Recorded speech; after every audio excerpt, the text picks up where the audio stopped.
Okay, let's dive right into this. Welcome to today's explainer, where we're gonna try to unlock one of the most notoriously tricky concepts in computer science, recursion. But hey, we aren't just gonna stare at dry code today. I want you to think of this explainer as more of a level up game progression. We're gonna start off with the foundational basics, simple, repetitive tasks, and we'll progressively build our skills until we are literally manipulating the computer's internal call stack to do our bidding. It's a really fascinating journey from basic recursive calls all the way to the mind-bending boss level of backtracking. So grab your focus because we're jumping right in. To truly appreciate what we're about to do, we've got to establish the rules of the game. If I asked you to print a piece of text, say, 5 times, the generic way to do it is pretty simple, right? You just fire up a standard iterative for loop and let it spin. But honestly, where's the fun or the challenge in that? The catch for today's entire explainer, our absolute primary constraint, is that we are going to solve these basic repetitive challenges strictly using recursive functions.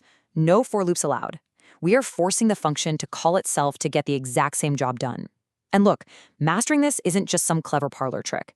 It's exactly how complex real-world systems operate. Whether that's an algorithm calculating the fastest driving route, or your operating system searching through deeply nested file directories, recursion is everywhere. So here's our roadmap for today. First, we'll cover the recursion catch. Then, level 1, printing a name n times. After that, we'll do a quick complexity breakdown. Then we hit level 2, reversing the flow. Next up is the boss level, backtracking. And finally, we'll wrap up with the final challenge. Let's get to it. Starting with section 1, the recursion catch. This is our safety mechanism. Before we write a single line of recursive logic, we absolutely have to understand the safety mechanism that keeps our programs from crashing. So the crucial point is the base case. Think about it. If a function just constantly calls itself, it'll theoretically run forever until your computer just completely runs out of memory.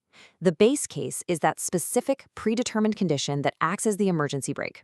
It basically tells the function, okay, we've met our goal, you can stop calling yourself now and finally return. Every single recursive problem we look at today relies on identifying this condition right from the problem statement. Without it, you're basically stuck in an infinite loop of doom. Moving on to level 1, print name n times. Let's establish a baseline. Let's put this into practice by printing the name Raj 3 times. We're going to pass 2 parameters into our function. We have an index I, which starts at 1, and our target n, which is 3. So we make our first function call, f of 1, 3. The computer immediately checks our base case. Is our index 1 greater than our target 3? Well, no, it's not. So it proceeds to the action and it prints Raj. But we aren't done. The function then says, okay, I need to call myself again, but I'll add 1 to my index. So it calls f2, 3. The base case checks again. Is 2 greater than 3? Nope. Print Raj. It increments again, calls f3, 3. Is 3 greater than 3? No. Print Raj one more time. Finally, it calls f4, 3. Is 4 greater than 3? Yes. The base case is finally triggered and the function returns. Let's move on and see how this builds as a recursion tree. Conceptually, it's a sequence of cascading steps. Step 1 spawns step 2, which spawns step 3, which spawns step 4. Step 4 hits that critical base case and halts. Then, because step 4 is done, it hands control back to step 3, which returns to step 2, which returns to step 1. The sequence builds up forward, hits the solid wall of the base case, and then perfectly collapses back down. And boom, we've successfully printed Raj 3 times using pure recursion. All right, section 3, complexity breakdown, time and space limits. Now that we've beaten level 1, we really need to talk about efficiency. Like, how heavy is this process on our machine? Let's break down the computational complexity. Both our time and space complexities sit at big O of n. But why? Well, for time, we are literally calling n individual functions. If n is 10, we make 10 calls. It scales perfectly linearly. But the space complexity? That is where the magic really happens. Imagine a literal waiting line in your computer's internal memory. This is the call stack. When f of 1, 3 calls f of 2, 3, f of 1, 3 isn't actually finished. It has to wait in the stack. Then f of 2, 3 waits for f of 3, 3. They physically sit there in memory, taking up space, waiting their turn until that base case finally returns and clears the line. This wait in the stack concept is absolutely vital for what we're about to do next. Level 2, reversing the flow, printing in reverse. Okay, we're adding a new constraint here. What if I want you to print a sequence of numbers, but in reverse? If n is 4, I want the output to be 4, 3, 2, 1. how do we reverse that recursive flow? The trick here isn't actually overly complicated. It's really just about shifting our starting parameters. Instead of starting our index I at 1 and adding to it, we initialize I as n, our highest number. With every recursive call, instead of I plus 1, we do I minus 1. We just subtract. And our base case shifts accordingly too. The exact moment I dips below 1, we hit the brakes and return. We've effectively built a countdown timer just by flipping our parameter mouth. Section 5. Boss level, the backtracking twist. No addition allowed. You've mastered the basics, and you've totally mastered the reverse. Now here is your constraint. You must print numbers from 1 to n linearly, so 1, 2, 3, 4, but you are strictly forbidden from using addition.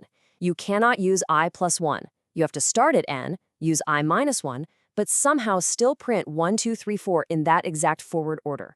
Sounds impossible, right? Enter backtracking. Backtracking is the technique of executing a computational task, like printing a number to the screen, only after the recursive function call has returned. It is a massive plot twist.